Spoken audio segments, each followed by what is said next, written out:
year. Now, you were no stranger to the United Way, but what have you learned over the years, the last year since you've been in charge, Ken? Yeah, well, great question. And I'm going to tell you, I've learned that our community as a whole is very resilient, very supportive. I've also learned that our community is wants to ensure that those that are here are taken care of. But I've also learned that this organization, the United Way of Anderson County, has a great staff, has a wonderful board, and we have wonderful donors and supporters from organizations as corporate to individual donors that are with us year in and year out. And like I said, you weren't any real stranger to the United Way, but were you surprised at how broad the spectrum was of things that the United Way is involved in? I'm going to say that was a learning curve. Something that I learned from as I started was just all that the United Way had been in. Very broad and really impactful in a number of ways.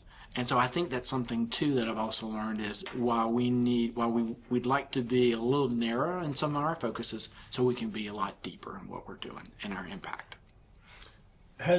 Do fluctuations in the economy affect you guys? I mean, there's grant monies that come and go and things like that. Does that affect y'all's work? I'm going to say it does, and I think the reason being is that giving can be discretionary for many. Many will give out of a trueness to what their beliefs are, and very supportive and being very loyal to the organizations that they've always given to.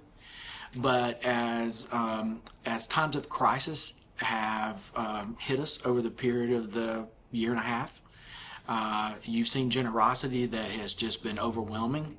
But then there have been circumstances where we felt it from grants that, unfortunately, during some of the governmental decisions made, we lost some grants. But there's still the opportunity there for organizations like the United Way to be able to grow our ability to be able to generate revenue in a way through donations, through grants, and through charitable giving with donor advised funds or planned giving, legacy gifts, things of that nature. How would you define the most significant initiatives or programs maybe that have happened over the past year at United Way? Yeah, I'm going to say in that regard, it's a continuation of a couple of initiatives that we had. So, recently we just went through what we call a kind of a brand refresh as we moved from Live United to United is the Way. And in that, our impact areas kind of went through a rename. So we moved into healthy communities and youth opportunities and community resiliency and financial security as one of those components or those 4 areas that we're focusing in. So within those, we've had some programs that have continued on. Our childhood hunger initiative with our snack pack, our snack middle school and high school snack pantry program, our Camp IROC initiative through our Women United focusing on childhood literacy, or have been staples. We have seen a few programs that have sunset as they've fallen into those new focal areas and so forth, and the realization of how best can we really be impactful as we've kind of narrowed our focus in some regards. And then we've realized that we've had some opportunity that we could take a step forward and be supportive in. Recently, our work with Clubhouse International and the impact we've had with the Anderson Oconee Pickens Clubhouse and getting that up and running. And Remind people what that is if they don't know. So the Clubhouse International is a focus for mental health and those that are affected by, and in an environment that allow them to come together and be supportive in community and in work. And we don't have that in our region, our upstate region of Anderson, Oconee, and Pickens. And so we see that was a need, and we've had that opportunity. I think that's been a focus for us and kind of been in play for a number of years. We've just really have said, now we need to we need to hit the ground and let's get going. And then our focus with working with the Annie Casey foundation and a project for teaming with teens and working in those who are impacted within the foster care system. And so those have been two initiatives that we realize that we have been in the forefront, as I like to say, a leader, a convener, a mobilizer, and our work to grow that and still where we can dig in more to make an impact.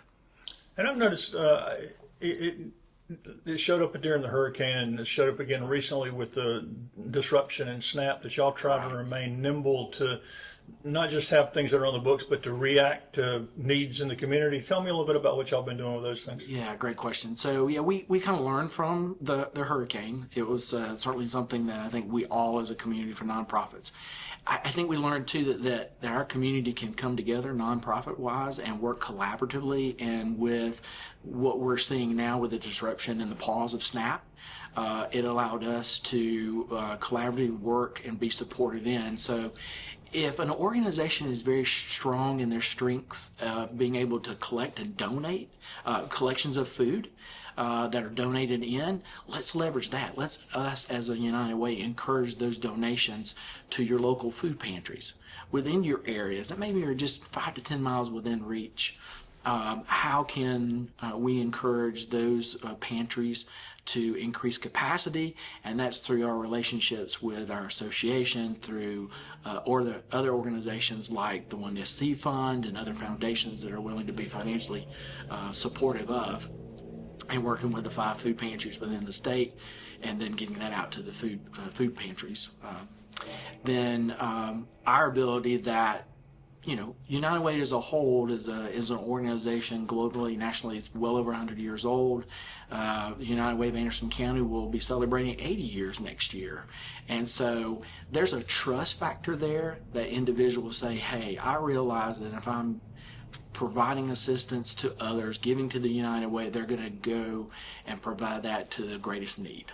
And then that allows our ability, as we created, in this instance, a food pantry emergency fund, so that we could assist some of the other food pantries within the county who financially may not see that support, and assist them in being able to buy food that they can get from the larger food banks. And you've also kind of built a team since you've been here. How has that come together?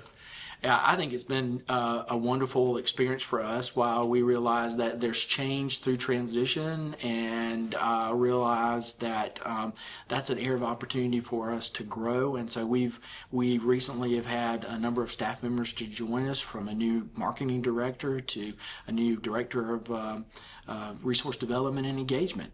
And while we continue to have the institutional knowledge with our COO and our community impact director in their roles, being in their positions for over 2 years and longer.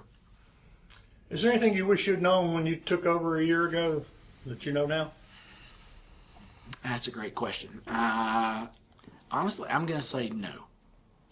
I think it's been what I've been able to gain as an experience of the whole process through the transition and learning has made me better in my role as the CEO, and given me the ability that during that time I was able to ask questions by being the new guy.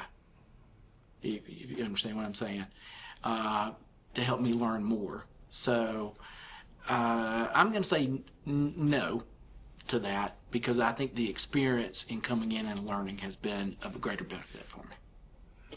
What are your key agenda items for the upcoming year? Yeah, great question.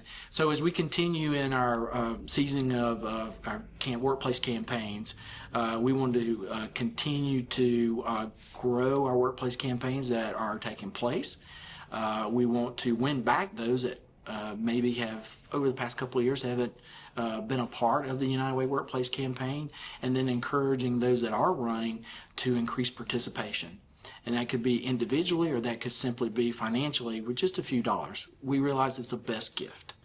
And then we also realize that we have an opportunity as we self-assess and working within our United Way worldwide framework to self-assess based on the United is the Way, a Thriving United initiative, to then take that information and then go back and develop our strategic plan.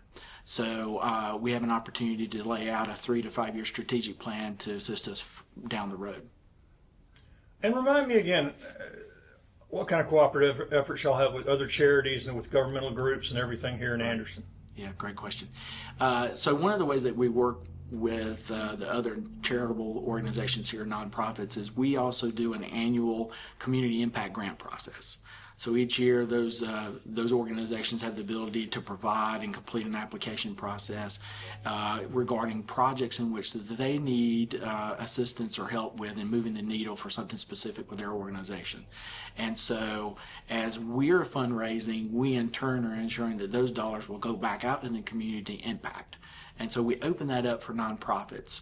There are some requirements, of course, that we need to ensure that organizations are following to ensure that we are fiduciary, being good stewards of those dollars. And then from that process, we're able to give back out to the community in a number of ways. I think recently we had 19 in this past cycle. And what are you doing and what will you be doing to get the word out to the community, what you guys are doing, and let people know if they want to be involved or not? Yeah. So by having a new marketing director who will be in a full-time role, is in a full-time role, it will allow us to better access and provide our newsletter on a more consistent basis, probably more frequently than what others have seen in the past, leverage that contact database that we do have, which is pretty substantial for over the years, and then in that leverage the resources and tools, whether it's via video, inserted into the newsletters, being very strategic in messaging that we can incorporate from our network as well in that messaging. And so just being consistent in that and seeing that messaging that you will see from a local standpoint. One of the components for us as well for the brand refresh is that as we are going through that and moving into United as the Way as the theme, it also gives us the ability to refresh our website. So we will be going through a website brand refresh as well, and in that we hope to be able to provide resources that are pertinent for today's issues that we'll have, and then that will be stemming from our strategic plan as well to give us guidance in that.